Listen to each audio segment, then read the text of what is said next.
Welcome to another DK Custom Products video. I'm Dwayne, and this is Kevin. And today, Kevin and I got a subject for you guys that you probably wouldn't think of, and that's 6 things you can do to make a Sportster, yes, a Sportster, more comfortable.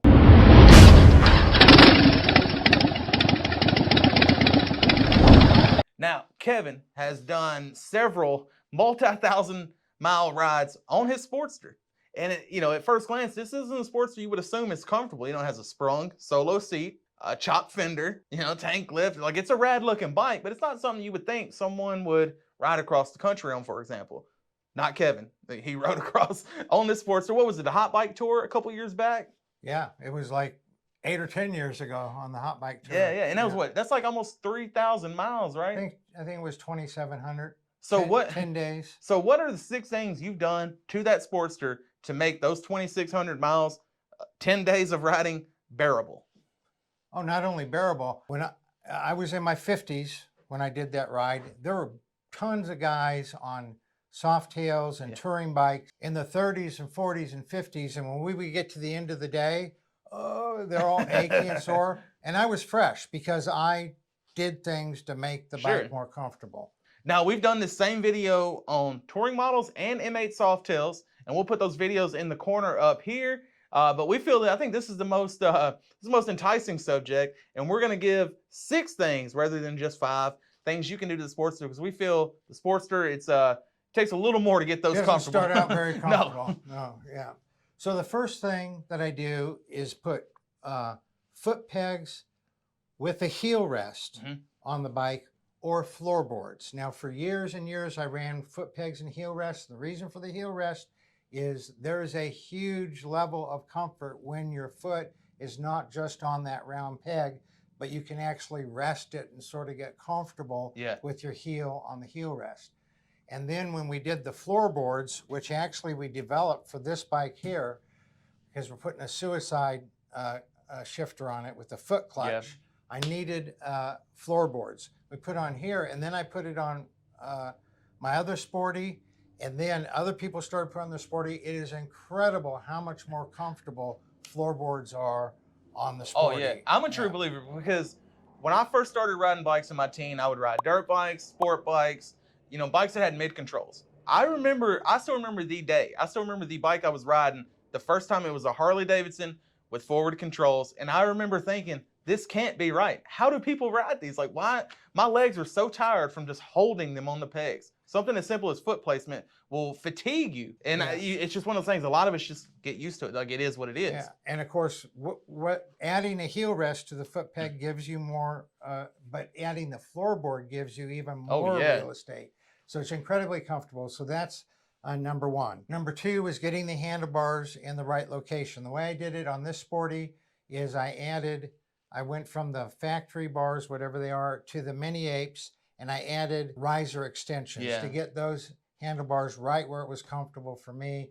We have a whole video on the comfort triangle we'll put up in the corner here. Then the next thing is a comfortable seat.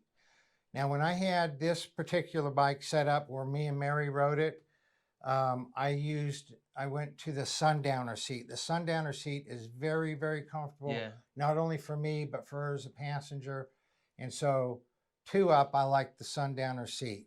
I've used it on a few bikes, used it on this Sporty before we made it into a solo bike. But then once we relocated the fender and, it wasn't going to be a bike that I had any passenger on, I went with a solo seat, and I've had several different solo seats on this bike, and it is so much more comfortable with that spring seat.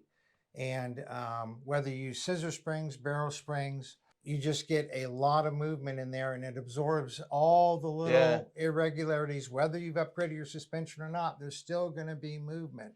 And so it just makes it much more comfortable. Now, before we move on to the next few measures Kevin has taken to make his Sportster more comfortable, we want to hear from you. Let us know what you've done to your Sportster to make it more comfortable, because, these bikes from the factory, one thing you cannot say is that they are comfortable. I've never ridden an OEM Sportster on factory suspension, a factory seat that was comfortable. Let us know what you've done. Leave us a comment below. We'd love to hear your suggestions. The 4th thing that I look at is suspension. Now, on this Sporty, currently it has the air shocks on it in back.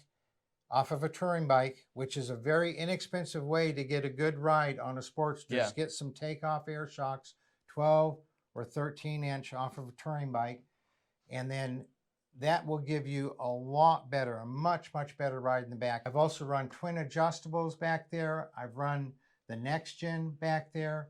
So it just happens that the air shocks are on there right now. Up front, I'm running some aftermarket springs, and the Intimidators. Will put a link to a video on the Intimidators up in the corner here.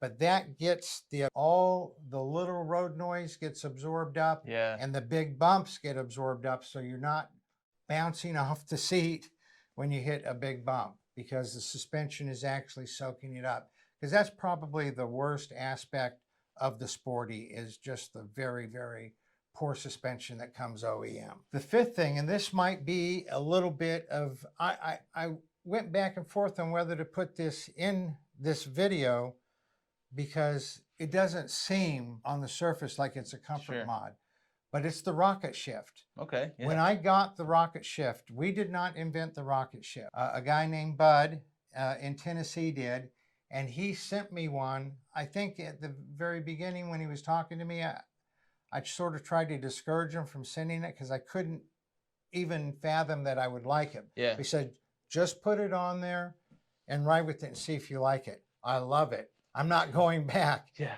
It's so much more comfortable just to be able to move your heel and toe. And it's not like the heel toe shifter on a touring model where it's not intuitive. On the Sporty, I ride with the back of my foot on the back shifter and the front on the front.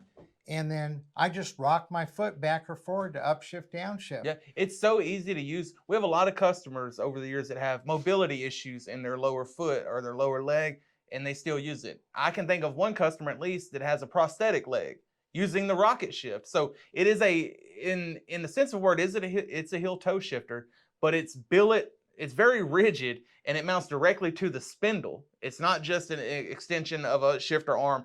It is literally an all-new assembly that allows you to heel and toe shift. And the first time I rode it, I fell in love with it. Like, it doesn't take long to get used to it. It shifts like a breeze. You know, that you lose a lot of that slack you feel when you shift a motorcycle. A lot of these Harleys, you go clunk, and it's not that. It's like a quick shift. Yeah, it's a quick input. Yeah, upshifting and downshifting. It's just, it is a comfort mod. And it has a range of adjustability where you can put your shift pegs certain places. There's optional extensions to move your shift pegs up, down. Exactly where you want. You guys that have huge feet, a lot of guys with big boot sizes, they use this rocket shift. The last thing is not a physical comfort mod. The last thing is a mental comfort mod, and that is having lots of LEDs up front and behind. That way I just have that little bit of extra comfort that people have a much higher chance of seeing me and not hitting me. Yeah, I've been in situations where I'm so tense, I'm damn near biting a hole in the seat because I'm worried if this guy's gonna stop behind me or if that guy's gonna see me. So yeah, if it gives you a little more peace of mind, now always stay vigilant,